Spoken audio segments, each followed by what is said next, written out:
야고보서는 관계에 대해서 많이 이야기하고 있습니다. 오늘 본문은 화평에 대해서 이야기합니다. 화평은 혼자서 이루는 것이 아닙니다. 나와 상대방이 함께 이뤄야 하는 것입니다. 야고보서의 믿음 그리고 행함은 혼자서 살아가는 것이 아닌 함께 세워가는 교회의 모습을 이야기합니다. 화평함을 이루는 방법을 통해 우리의 교회와 우리의 삶이 아름답게 되길 원합니다. 첫 번째로는 먼저 화평하려면 우리 마음에 독한 시기와 다툼을 버려야 합니다.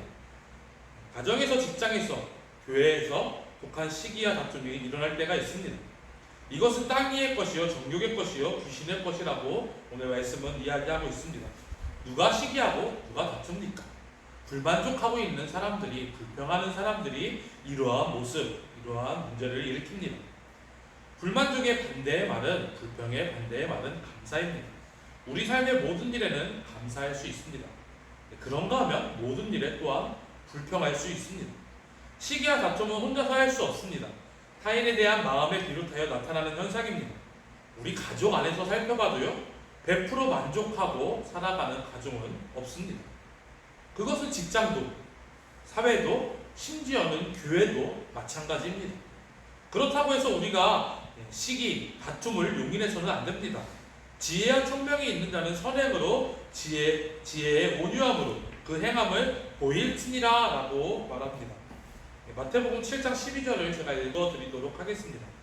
그러므로 무엇인지 남에게 대접을 받고자 하는데도 너희도 남을 대접하라. 이것이 율법이요 선지자니라. 우리가 너무나 잘 아는 말씀, 황금률의 말씀이죠. 내가 먼저 남에게 대접하는 것이 율법이고 선지자입니다. 내가 대접하고자 하는 대로 행해야 합니다. 나를 중심으로 하는 것이 아니라 남을 중심으로. 내가 이러이러한 대접을 받고 싶어서 이러이러한 것을 해준다면요, 그것은 자기의 중심이에요.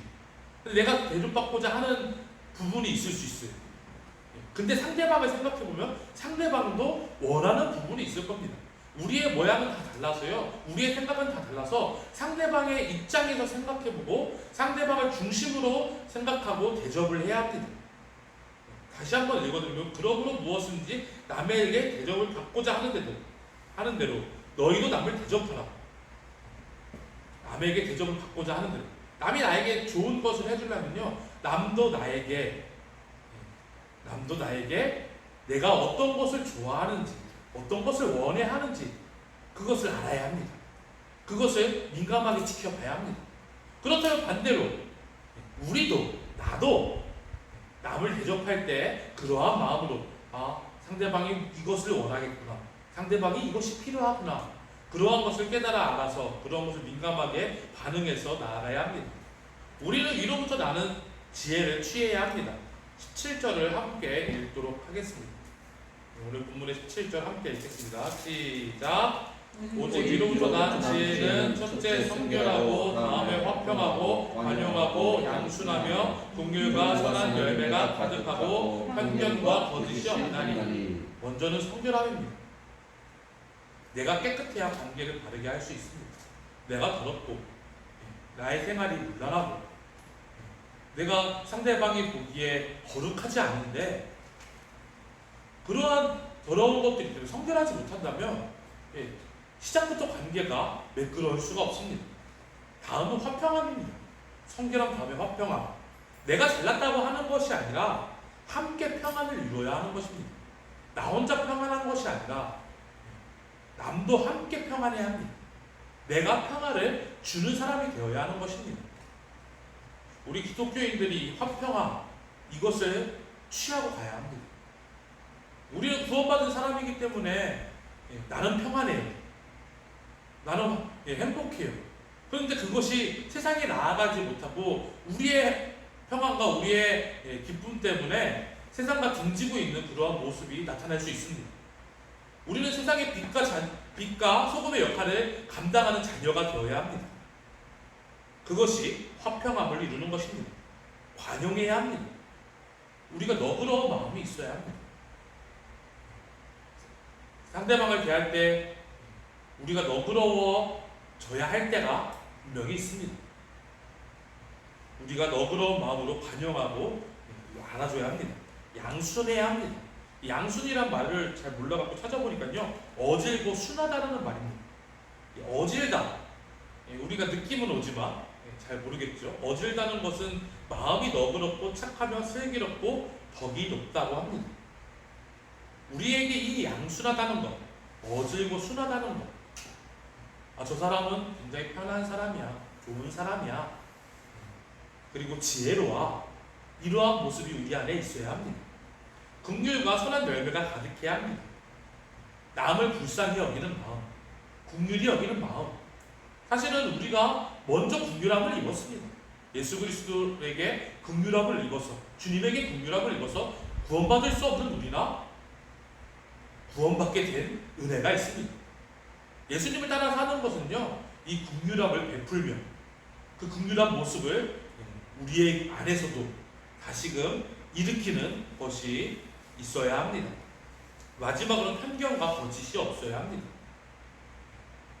먼저는 편견, 사람을 보고 판단합니다. 이 사람 저 사람 모양이 다르고 생각이 다름으로 인해서 저 사람은 왜 저럴까, 저 사람은 저렇게 하면 안 되는데, 우리는 판단합니다. 그보다 먼저 우리는 사랑하면서 나아가야 합니다. 그보다 먼저 앞에 얘기한 우리가 관용, 양순, 긍휼히 여기는 그러한 모습들이 우리 안에 있어야 합니다. 또 거짓이 없어야 합니다. 사람을 대하면서요, 거짓으로 대하면요, 상대방은 알아요. 가식적인 걸요, 상대방은 알아요. 그런데 저는 가식적으로 노력하는 사람들은 대단하다고 생각해요. 가식적인 게 2년, 3년 되면요, 그것은 그 사람의 모습이라는 말을 어떠한 책에서 본 적이 있는데, 우리 그리스도인들은 그 가식을 뛰어넘어서 하나님이 나 같은 죄인도 사랑하셨는데 나도 저 사람을 사랑해야지, 그러한 마음으로 사랑하길 원합니다.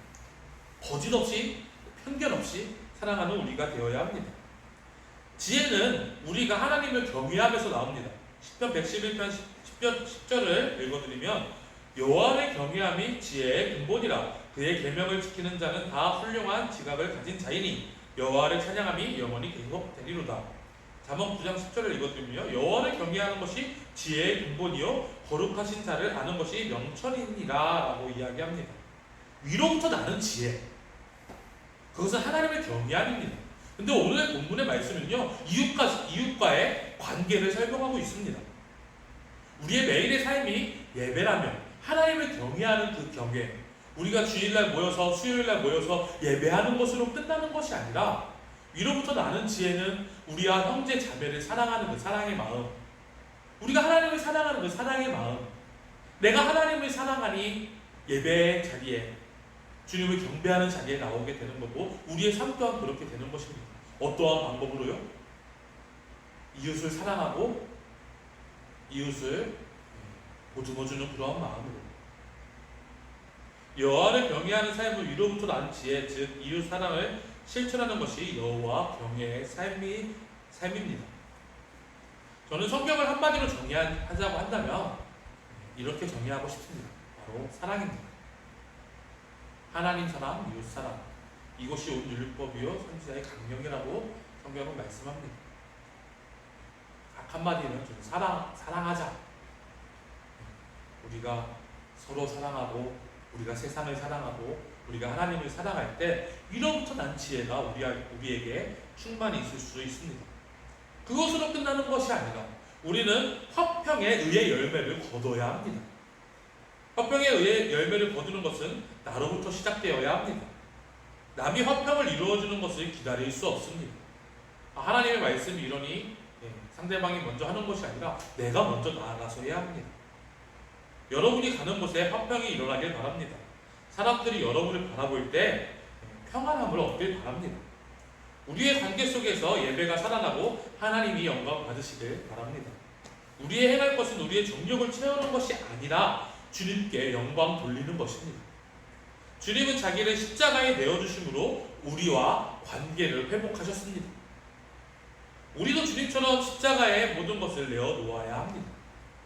계속해서 살아가는 나의 모습을 날마다 십자가 앞에 죽이고, 주님이 하셨던 것처럼 우리도 그 사랑을 베푸는, 주님 닮은 삶, 작은 예수가 되는 삶을 살길 원합니다. 그래서 우리를 볼 때 많은 세상의 사람들이 예수를 만나게 되고 화평의 의의 열매를 거두는 한 생명 살리는 그러한 모습이 우리의 모습이 되길 소원합니다.